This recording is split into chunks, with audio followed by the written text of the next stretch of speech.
Саламатсыздарбы, урматтуу замандаштар? Гапырмада мен агайыбыздын ата-энелер сиздер үчүн китебинен номер 26 сабак. Бүгүнкү өтүлүүчү тема ата тарбиясы. Сабакты даярдаган Салтанат Бейшенова, Талас облусу. Ата тарбиясы. Уулум, адамдар сенден береке тапсын. Атам Маматкулдун осуяты. Балдарга атанын тарбиясы, акыл насааты ыгы менен айтылса, жакшы таасир берерин, өмүр бою эсте калаарын турмуштук мисалдардан көрүп, сезип жүрөмүн. Ага өзүмдүн атамдын тарбиясынан да мисал келтирсем болот. Атам Мадаменов Маматкул өзгөчө билимдүү же мансап, дөөлөт күткөн деле эмес. Ал эмес, балалыгы оор жылдарга туш келип, 20-30 жылдар толук орто билими да болгон эмес.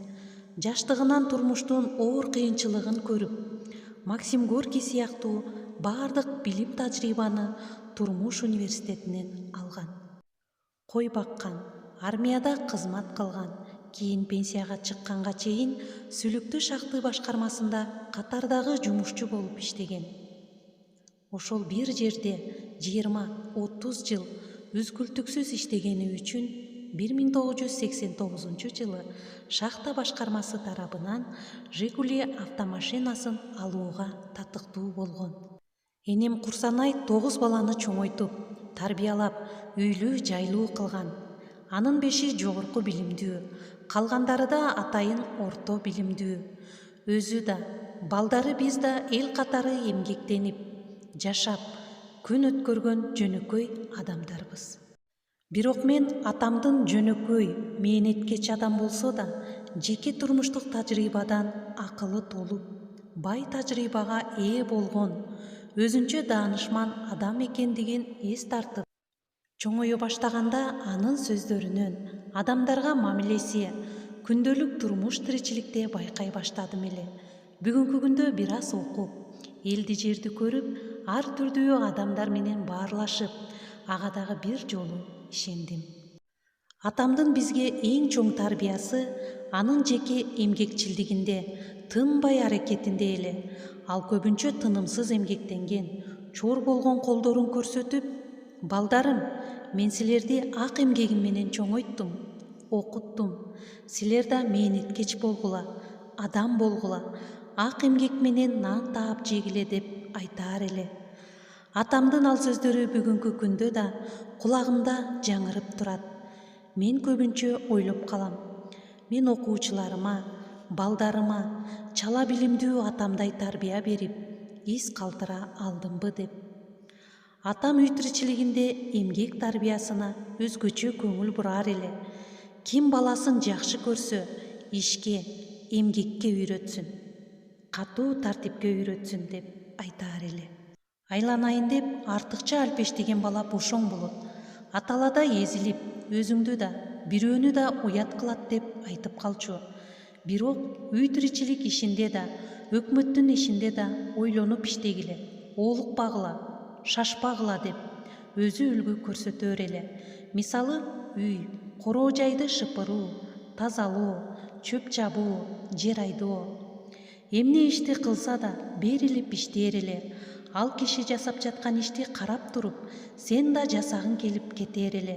Эми түшүнсөм, атам жумушту сулуулук эрежеси менен адамдын сугу түшкөндөй бүтүрүүгө аракеттенген экен.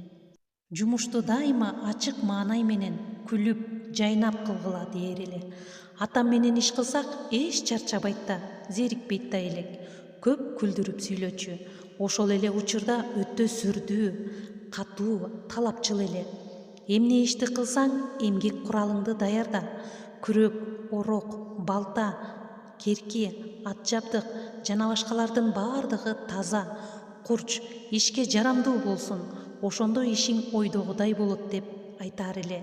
Эмгек куралдарын иштен кийин тазалатып, өз ордуна ирети менен койдурчу. Талааны, турмуш тиричиликти, мал чарбачылыкты, дыйканчылыкты эң жакшы көрөр эле. Биз студент кезибизде айлыгы жетишпей, серпая, тегерек жана башка адыр талаалардан чөп оруп, сатып бизди окутчу. Ошондо мен чуур баскан, жарылган атамдын колдорун көрүп, ичимден аяп кетер элем. Атамдын эмгегин кантип актайм деп Кудайдан ошону тилейт элем. Ишти берилип иште. Бүтүргөн ишиң өзүңө жакса, анан башкаларга жагат. Өзүң менен өзүң кеңештеп көп айтаар эле. Кыргыздын баласы болсоң, атты, эшекти токуп миништи бил. Жаныбарды коргой бил деп айтаар эле. Өзү ат минсе, аттын жоргосун, көрктүүсүн тандап минээр эле.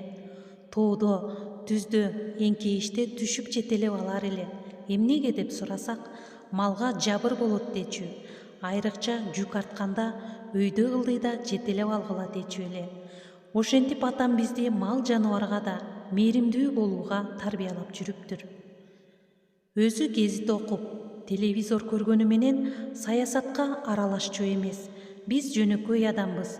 Өз ишибиз, милдетибизди жакшы аткарып, туура, таза жашасак болду деп айтаар эле. Урматтуу угармандар, ата тарбиясынын 1-бөлүмүн ушуну менен аяктайбыз. Кийинки сабактарда ушул эле теманын 2-бөлүмүн уга аласыздар. Көңүл бурганыңыздарга чоң рахмат. Саламатта калыңыздар.